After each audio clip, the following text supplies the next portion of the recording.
Muslim countries, perhaps no nation on earth is more committed to accepting foreign migrants and refugees than Sweden.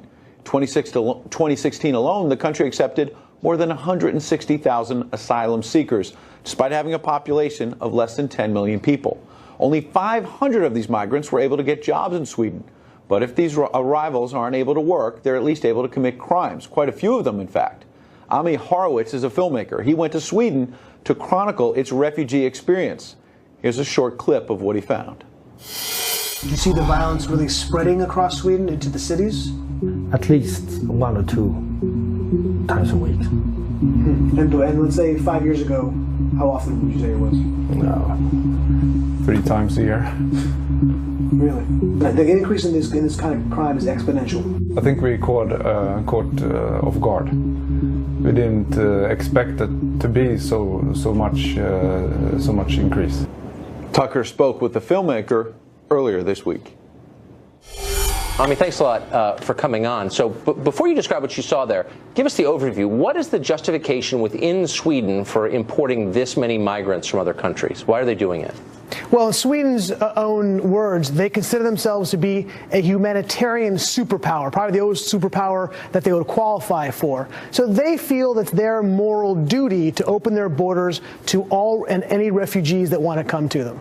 So you've recently spent time there. Tell me if I'm overstating this. I don't think many people in Sweden think this is working well. Is that fair to say? No, it's not fair to say, actually. In fact, most people that you ask about the refugee crisis, they will say, because the reason why I did the whole thing to begin with, taking a step back, was that there was an absolute surge in both gun violence and rape in Sweden once they began this open door policy. So they know that this crime is happening. They can feel it. The statistics are clear. But they would refer to what is the root cause behind it and say, oh, it's just more, it happened to be more violence. It's men who are raping people, not the refugees. They'll make excuses for it. The majority of the population in Sweden still want to have an open door policy. It's confounding. Huh, that's remarkable. Now, the statistics on the crime rise that you just referred to, there have been reports in the American press that those statistics are either closely held by the Swedish authorities or they've been manipulated by the Swedish authorities to downplay the role of migrants in those crimes. Is that true? Well, it depends. The crime statistics are the crime statistics, and they're not closely held. They're open to the public, and they do show this incredible surge of violence. What may actually be the problem is that they oftentimes try to cover up some of these crimes. That, for example, there's been a rash of these rapes, these music festivals, and what happens is they cover up as far as they could who the perpetrators were or if actually rapes had actually occurred. Now, obviously, when you have so many people witnessing these rapes, they're difficult to do, and they've come out to the public.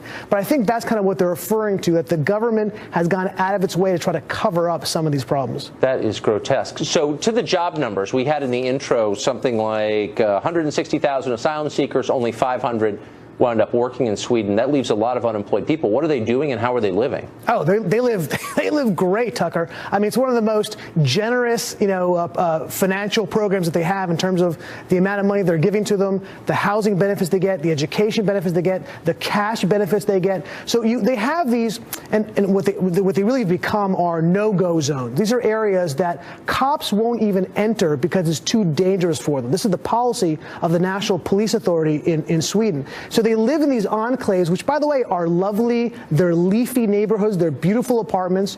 And they are sitting around. You're right. It's difficult to get jobs. There's too many of them. But they have tremendous benefits there, which is why so many of these migrants are going to Sweden to begin with.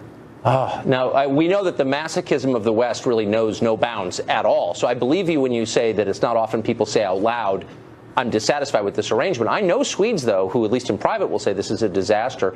What's the social sanction for saying that out loud? Can you just say, this isn't working, or do people come down on you for saying something like that? Oh, you can say it, but you're a racist. You're a xenophobe, right? You're an Islamophobe. When I was out there, I remember I was at this kind of swanky party in Stockholm, and I started discussing what I was doing there, and the entire party kind of gathered around me and started yelling at me that all those things. I'm a xenophobe. I'm a racist. I'm anti-Islamic. Even though the statistics were clear about who's the perpetrators, it doesn't make a difference. It's very socially unacceptable to make these kind of claims. Right, because the most important thing is to feel virtuous, I guess. Ami Horowitz, that's amazing. One last question, I can't resist. What's the long game here? How is this going to look 10 or 15 years from now? Does it seem like assimilation is taking place? Oh, no, not at all. I mean, we don't have to actually prognosticate on what the long game is. You can look at France and Belgium, because they've been doing it for that period of time, for longer. And you can see the social unrest that's going on there, the terrorism that's happening there. Sweden, this is a relatively new policy phenomenon for them. And by the way, Sweden had its first terrorist Islamic attack not that long ago. So they're now getting the taste of what we've been seeing across Europe already. Sad. Thanks a lot for joining us. Ami Horowitz. Pleasure. Appreciate it.